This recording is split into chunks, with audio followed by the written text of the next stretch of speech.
I was watching the 1999 movie Office Space the other day, a comedy set at the peak of the 1990s corporate culture. It is one of my all-time favorite movies, but the more I watch it, the more I notice something.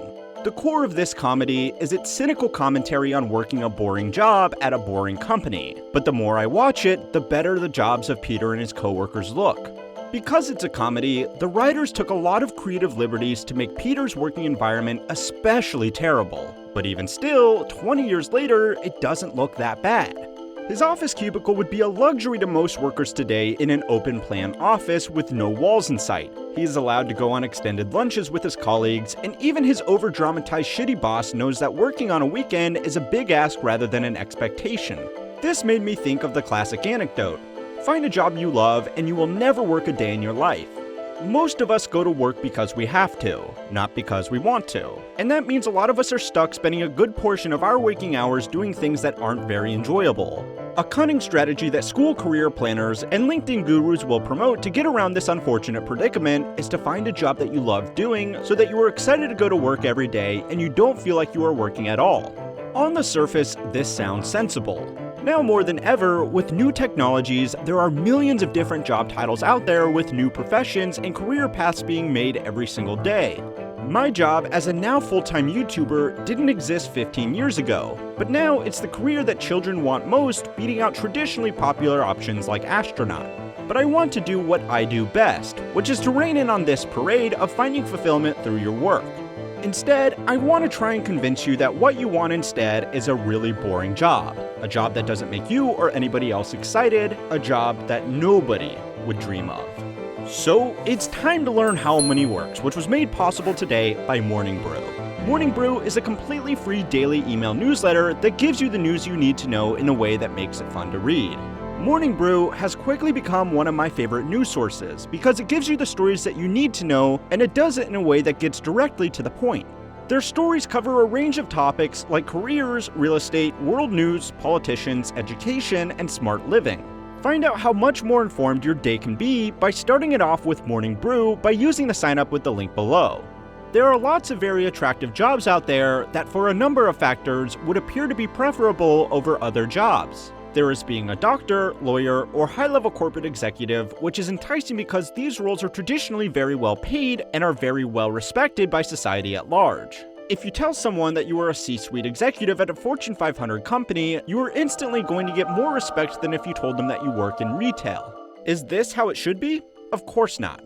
But it is, and people are willing to sacrifice a lot for that respect. These roles come with the expectation of very long and irregular hours, to say nothing of the years of grueling study or corporate butt-kissing needed to get the jobs in the first place. Now, there's actually nothing wrong with these jobs. Most people know what they are getting themselves in for when they pursue these kinds of careers, and the trade-offs are clear. Most people do these jobs because of prestige, not because they love them. So what about jobs that people are more passionate about? The jobs that people would supposedly love to do?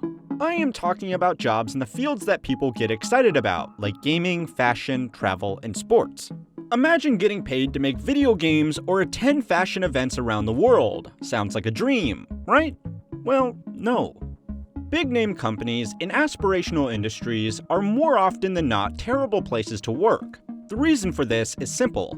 They know that people want to work for them, so if you as a worker aren't willing to put in unpaid overtime, deal with abusive management, and accept comparatively low pay, then there are dozens or sometimes even hundreds of equally qualified candidates who are willing to put up with these issues because they get to work what they thought would be their dream job. Turnover in these companies is extremely high, especially when it is considered that these businesses are attracting skilled career-driven workers, the type of worker that you might normally expect to stick around for longer than a regular employee. Now, of course, changing jobs regularly is actually a good idea. Employees that change companies on average every 2 years are paid significantly better than their peers who attempt to work for internal promotions, but you need to be quitting for the right reasons. Quitting your current job to start a new, more senior role at a company offering double your current salary is a great career move. Quitting your current job because you can't mentally handle another week of a coding crunch is probably going to stall your career development. Another reason it's best to avoid doing what you love for work is that you won't love it forever. Even the most exciting jobs you can imagine have a lot of boring work that comes with them. A video game tester will spend most of their time doing the same mission over and over again to make sure there are no bugs. And most people that work for NFL teams spend their days in an office answering emails just like everybody else. Even if a dream job does manage to live up to its hype initially, there is one surefire way to end up hating something you originally loved, and that is being forced to do it for 40 hours a week with the threat of homelessness hanging over you if you don't. Really, you are much better off working for money and then using that money to enjoy things you love in your own time in your own way. Hopefully, I have convinced you that exciting jobs are not all that they seem, but surely that doesn't mean that a boring job is the best alternative, right?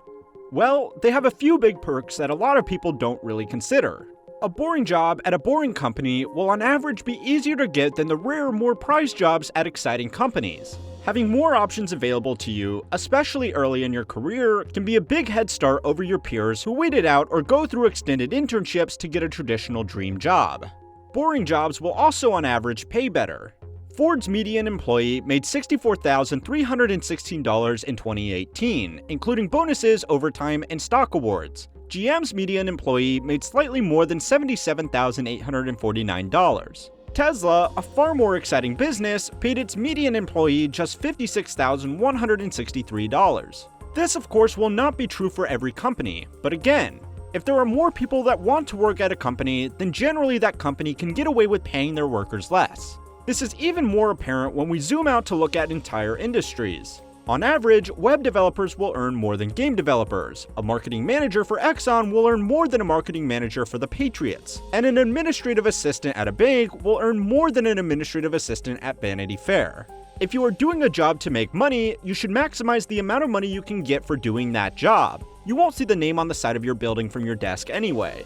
Now, if making money isn't the most important thing for you when considering a career, a boring job still has its perks. Boring jobs are just genuinely more enjoyable. A boring company is more likely to be filled with employees and managers who realize that a job is something people do to put food on the table. This type of corporate attitude tends to result in more productive workplace relationships.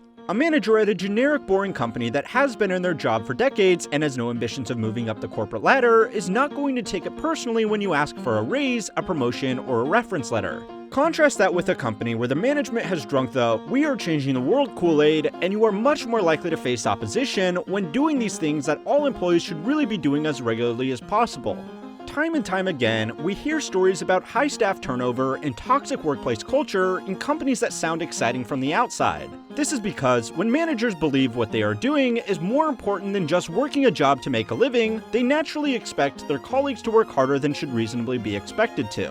Toxic workplace cultures are almost inevitable in environments where managers will think to themselves that straight-up verbal abuse is really just a heated disagreement amongst peers who are too passionate about what they do. These types of managers are also much more likely to go unchecked in exciting fields, because again, staff turnover is not a big deal when there is an endless line of new candidates. Now, before anybody says it in the comments, yes, you're absolutely right. There are great managers and there are terrible managers in every kind of company, but you are much more likely to run into one in a job that you thought was going to be exciting. And that's the biggest bonus of a boring job: better management on average. That boring company manager from earlier that has been at their job for a decade will have one big advantage over the manager from an exciting company with high staff turnover: they will have more experience at their job. Working for a manager that has seen every possible problem the job can throw at them is going to be a much more pleasant experience than working for a manager who is figuring it out as they go along. A more experienced manager also has less to prove. If they feel secure in their own position, then they won't feel the need to work their employees to the bone to avoid becoming one of those turnover statistics themselves. Last month, I made a video about why management is always terrible, and the reason that video was so important is because people don't quit jobs. They quit managers. Even the best, most exciting job in the world would quickly become unbearable with a useless manager that takes their shortcomings out on their workers. Working a boring job gives you a better chance of finding a good manager who will make your time at work not totally miserable, and also help to progress your career so that you can make more money and use that to enjoy the hobbies that other people were dumb enough to try and build a career around. I have a theory about why we all love movies like Office Space or TV shows like Parks and Rec and The Office so much. These shows all highlight the realities of a boring workplace to a comically ridiculous degree, but at the same time, they are also very comfortable places to work. The the people stick around, and even the bad guy bosses are not abusive towards their employees. Maybe this is an indictment on how low the bar is for what we consider comfortable working arrangements in America. But I think it's something more. We turn to these kinds of shows for comfort binge watching. We wouldn't do that if we didn't secretly think that maybe working alongside these people in these boring offices wouldn't be such a bad thing. Now, if you want to learn more about why good managers are so hard to come by, go and watch my video on why company management is always terrible. A special thanks again to Morning Brew for making it possible for everybody to keep on learning how money works.